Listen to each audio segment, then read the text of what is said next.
10 ধরনের মেয়েকে আল্লাহ ভালোবাসেন। নাম্বার 1, যে মেয়ে নামাজ পড়েন। নাম্বার 2, যে মেয়ে পর্দা করে।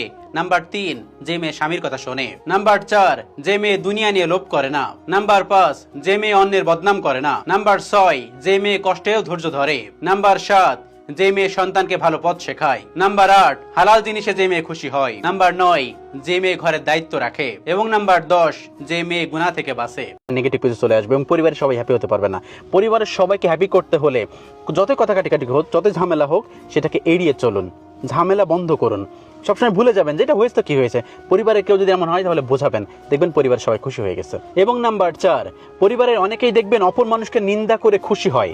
পরিবারের সবাই মিলে যখন একসাথে থাকে তখন অপর মানুষকে নিন্দা করে। বিশ্বাস করুন, আপনার পরিবার কখনোই সুখী হবে না। এর কারণে কখনোই কোনো মানুষকে নিয়ে নিন্দা করবেন না। যদি আপনি নিন্দা করেন তাহলে দেখবেন ওই নিন্দাটা আপনার ফেভারিট বাড়ি চলে আসবে, ওই নিন্দাটা আপনার পরিবারের উপর ভর করবে। সেজন্য আপনার পরিবার যেন নিন্দা না করে, কোনো মানুষকে নিয়ে সমালোচনা না করে, সবসময় এই চেষ্টা করবেন।